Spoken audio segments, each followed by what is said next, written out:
അമേരിക്കയുമായുള്ള വ്യാപാര തർക്കങ്ങൾ ആഗോളതലത്തിൽ പുതിയ പ്രതിസന്ധികൾ സൃഷ്ടിക്കുന്നതിനിടയിൽ സാമ്പത്തിക സഖ്യങ്ങളിൽ വലിയൊരു കളംമാറ്റത്തിന് തുടക്കമിട്ടിരിക്കുകയാണ് കാനഡ. അമേരിക്കൻ പ്രസിഡന്റ് ഡൊണാൾഡ് ട്രംപിന്റെ കടുത്ത വ്യാപാര നയങ്ങളെ പ്രതിരോധിക്കുന്നതിന്റെ ഭാഗമായി പശ്ചിമേഷ്യയിലെ കരുത്തരായ സൗദി അറേബ്യയുമായി തന്ത്രപരമായ പങ്കാളിത്തം സ്ഥാപിക്കാൻ കനേഡിയൻ പ്രധാനമന്ത്രി മാർക്ക് കാർണിയെ നേരിട്ട് ടെഹ്റാനിലും റിയാദിലും നയതന്ത്ര നീക്കങ്ങൾ ശക്തമാക്കിയിരിക്കുകയാണ്. ഇതിന്റെ ഭാഗമായി Saudi crown prince Mohammed bin സൽമാനുമായി കാർണി നടത്തിയ കൂടിക്കാഴ്ച അന്താരാഷ്ട്ര രാഷ്ട്രീയത്തിൽ വലിയ പ്രാധാന്യത്തോടെയാണ് വിലയിരുത്തപ്പെടുന്നത്. നീണ്ട 26 വർഷങ്ങൾക്ക് ശേഷമാണ് ഒരു കനേഡിയൻ പ്രധാനമന്ത്രി ഔദ്യോഗിക സന്ദർശനത്തിനായി സൗദി മണ്ണിൽ പാദമൂന്നുന്നത് എന്നത് ഈ നീക്കത്തിന്റെ ആഴം വ്യക്തമാക്കുന്നുണ്ട്. വർഷങ്ങളായി ഇരു രാജ്യങ്ങളും തമ്മിൽ നിലനിന്നിരുന്ന നയതന്ത്രപരമായ അകൽച്ചയും മഞ്ഞുരുകലും പൂർണ്ണമായി അവസാനിപ്പിച്ചുകൊണ്ട് സാമ്പത്തിക വ്യാപാര രംഗങ്ങളിൽ ഒരു പുതിയ യുഗത്തിന് തുടക്കം കുറിക്കുകയാണ് ഈ സന്ദർശനത്തിന്റെ പ്രധാന ലക്ഷ്യം.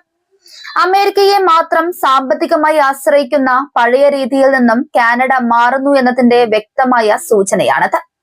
റിയാദിൽ നടന്ന സൗദി അറേബ്യ കാനഡ ഇൻവെസ്റ്റ്മെന്റ് ഫോറത്തിൽ കനേഡിയൻ പ്രധാനമന്ത്രി നേരിട്ട് പങ്കെടുത്തത് ഇരു രാജ്യങ്ങളും തമ്മിലുള്ള ബന്ധത്തിന്റെ വ്യാപ്തി വർദ്ധിപ്പിച്ചു.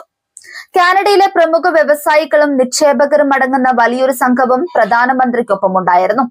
ഖനനം, ഊർജം, അടിസ്ഥാന സൗകര്യ വികസനം, ആരോഗ്യ സംരക്ഷണം, അത്യാധുനിക ധാതുക്കളുടെ പര്യവേക്ഷണം തുടങ്ങി തന്ത്രപ്രധാനമായ നിരവധി മേഖലകളിൽ പരസ്പര സഹകരണം വിപുലീകരിക്കുന്നതിനെ കുറിച്ചാണ് ഇരു നേതാക്കളും പ്രധാനമായും ചർച്ച ചെയ്തത്. ഈ ചരിത്രപരമായ സന്ദർശനത്തിന്റെ ഭാഗമായി 100 കോടിയിലധികം അമേരിക്കൻ ഡോളർ മൂല്യം വരുന്ന 13ലധികം നിർണായക കരാറുകളിലാണ് ഇരു രാജ്യങ്ങളും ഒപ്പുവെക്കാൻ ഒരുങ്ങുന്നത്. കാനഡയുടെ സാമ്പത്തിക ചരിത്രത്തിൽ പശ്ചിമേഷ്യൻ മേഖലയിൽ നിന്നുള്ള ഏറ്റവും വലിയ നിക്ഷേപ സമാഹരണങ്ങളിൽ ഒന്നായി ഇത് മാറും.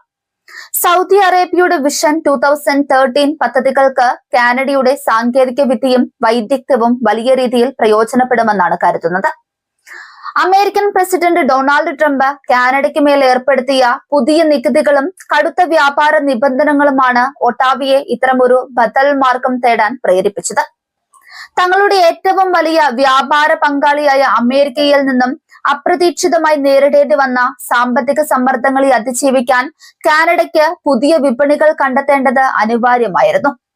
സൗദി അറേബ്യയുമായുള്ള ഈ പുതിയ സഖ്യം ട്രംപിന്റെ അമേരിക്ക ഫസ്റ്റ് നയത്തിനുള്ള കാനഡയുടെ ശക്തമായ മറുപടിയായാണ് കാണുന്നത്. സൗദി അറേബ്യയെ സംബന്ധിച്ചിടത്തോളം എണ്ണയെ മാത്രം ആശ്രയിക്കുന്ന തങ്ങളുടെ സമ്പദ് വ്യവസ്ഥയെ വൈവിധ്യവൽക്കരിക്കാനുള്ള വലിയൊരു അവസരമാണിത്. കാനഡയെ പോലൊരു G7 രാഷ്ട്രവുമായി ശക്തമായ സാമ്പത്തിക ബന്ധം സ്ഥാപിക്കുന്നത് ആഗോളതലത്തിൽ സൗദിയുടെ പ്രതിച്ഛായ കൂടുതൽ വർദ്ധിപ്പിക്കും. പ്രത്യേകിച്ചും ഖനന മേഖലയിലും നിർണായക ധാതുക്കളുടെ വിപണിയിലും കാനഡയ്ക്കുള്ള ആഗോള മേധാവിത്വം തങ്ങൾക്ക് അനുകൂലമാക്കാൻ സൗദി ഭരണകൂടം ആഗ്രഹിക്കുന്നുണ്ട്. പശ്ചിമേഷ്യൻ രാഷ്ട്രീയത്തിലും ഈ സന്ദർശനം വലിയ ചലനങ്ങൾ ഉണ്ടാക്കുന്നുണ്ട്. ഗൾഫ് മേഖലയിൽ കാലങ്ങളായി നിലനിന്നിരുന്ന അമേരിക്കൻ മേധാവിത്വത്തിന് മേൽ മറ്റ് പാശ്ചാത്യ ശക്തികൾ സ്വാധീനം ഉറപ്പിക്കുന്നത് വാഷിംഗ്ടണിന് വലിയൊരു തിരിച്ചടിയാണ്. ട്രംപിന്റെ കടുത്ത വിദേശ നയങ്ങൾ കാരണം തങ്ങളുടെ പരമ്പരാഗത സഖ്യകക്ഷികൾ പോലും ബദൽ കൂട്ടുകെട്ടുകൾ തേടിപ്പോകുന്നു എന്ന യാഥാർത്ഥ്യമാണ് ഇവിടെ തെളിയുന്നത്. പശ്ചിമേഷ്യയിൽ അമേരിക്കയ്ക്ക് കൈമോശം വരുന്ന സ്വാധീനം കാനഡ പോലുള്ള രാജ്യങ്ങൾ ഉപയോഗപ്പെടുത്തുകയാണ്. മുൻകാലങ്ങളിൽ മനുഷ്യാവകാശ വിഷയങ്ങളെ ചൊല്ലി കാനഡയും സൗദി അറേബ്യയും തമ്മിൽ കടുത്ത നയതന്ത്ര തർക്കങ്ങൾ നിലനിന്നിരുന്നു. നയതന്ത്ര പ്രതിനിധികളെ തിരിച്ചു വിളിക്കുന്നതിലും വ്യാപാര ബന്ധങ്ങൾ മരവിപ്പിക്കുന്നതിലും വരെ കാര്യങ്ങളെത്തി. എന്നാൽ മാറിയ ആഗോള രാഷ്ട്രീയ സാഹചര്യത്തിൽ പഴയ തർക്കങ്ങളെല്ലാം മാറ്റിവെച്ച് സാമ്പത്തിക വളർച്ചയ്ക്കും പ്രാദേശിക സുരക്ഷയ്ക്കും മുൻഗണന നൽകാൻ ഇരു രാജ്യങ്ങളും തയ്യാറായി എന്നത് നയതന്ത്ര രംഗത്തെ വലിയൊരു വിജയമാണ്. കാനഡയിലെ ഖനന മേഖലയിലും അടിസ്ഥാന സൗകര്യ വികസന രംഗത്തും ഈ പുതിയ കരാറുകളിലൂടെ വലിയ കുതിച്ചുചാട്ടം നടത്തുമെന്നാണ് സാമ്പത്തിക വിദഗ്ധർ വിലയിരുത്തുന്നത്. സൗദിയിൽ നിന്നുള്ള വൻതോതിലുള്ള മൂലധന നിക്ഷേപം കാനഡയിലെ തൊഴിൽ വിപണിക്കും പുതിയ ഉണർവ് നൽകും. കാനഡയിലെ അത്യാധുനിക സാങ്കേതിക വിദ്യകൾ ഉപയോഗിച്ച് തങ്ങളുടെ ആരോഗ്യ ഊർജ്ജ മേഖലകളെ നവീകരിക്കാൻ സൗദി അറേബ്യയും ഈ കരാറുകളിലൂടെ ലക്ഷ്യമിടുന്നുണ്ട്. ഈ പുതിയ സഖ്യം യൂറോപ്യൻ രാജ്യങ്ങൾക്കും മറ്റ് നാറ്റോ സഖ്യകക്ഷികൾക്കും ഒരു പുതിയ പാഠമാണ് നൽകുന്നത്. അമേരിക്കയുടെ ഏകപക്ഷീയമായ സാമ്പത്തിക നയങ്ങൾക്ക് മുന്നിൽ പകച്ചു നിൽക്കാതെ സ്വന്തം നിലയിൽ ആഗോള സഖ്യങ്ങൾ രൂപീകരിക്കാൻ കാനഡ കാണിച്ച ആർജവം ശ്രദ്ധേയമാണ്. ഇത് അന്താരാഷ്ട്ര തലത്തിൽ പുതിയൊരു സാമ്പത്തിക സമവാക്യത്തിന് വഴി തുറന്നേക്കാം. Saudi crown prince Mohammed bin Salman തന്റെ നയതന്ത്ര ശൈലിയിൽ വരുത്തിയ മാറ്റങ്ങളുടെ തുടർച്ച കൂടിയാണിത്. കേവലം അമേരിക്കയെ മാത്രം ആശ്രയിച്ച് മുന്നോട്ടു പോകുന്നത് സുരക്ഷിതമല്ലെന്ന് സൗദി ഭരണകൂടവും തിരിച്ചറിയുന്നുണ്ട്.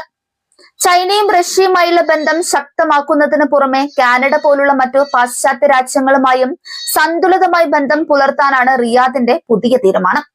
വരും ദിവസങ്ങളിൽ കാനഡ സൗദി നിക്ഷേപ ഫോറത്തിന്റെ ഭാഗമായി പ്രഖ്യാപിക്കപ്പെട്ട പദ്ധതികൾ വേഗത്തിൽ നടപ്പിലാക്കാനുള്ള നീക്കങ്ങളുണ്ടാകും.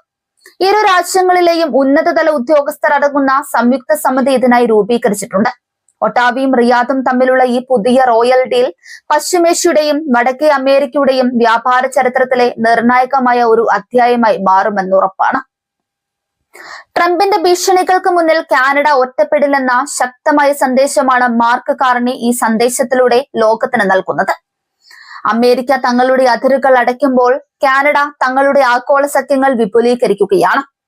ഈ നയതന്ത്ര തന്ത്രം കാനഡയുടെ ആഭ്യന്തര രാഷ്ട്രീയത്തിലും മാർക്ക് കാർണിക്ക് വലിയൊരു നേട്ടമായി മാറും. വർഷങ്ങൾ നീണ്ട നയതന്ത്ര മരവിപ്പ് അവസാനിപ്പിച്ച് കാനഡയും സൗദി അറേബ്യയും കൈകോർക്കുമ്പോൾ അത് ആഗോള ഇന്ധന വ്യാപാര വിപണിയിൽ വലിയ മാറ്റങ്ങൾക്ക് കാരണമാകും. അമേരിക്കയ്ക്ക് പശ്ചിമേഷ്യയിലുള്ള സ്വാധീനം കുറയുന്നതും കാനഡ പുതിയ പങ്കാളികളെ കണ്ടെത്തുന്നതും വരും വർഷങ്ങളിലെ അന്താരാഷ്ട്ര രാഷ്ട്രീയത്തിന്റെ ഗതി നിർണ്ണയിക്കുന്നതിൽ പ്രധാന പങ്ക് വഹിക്കും.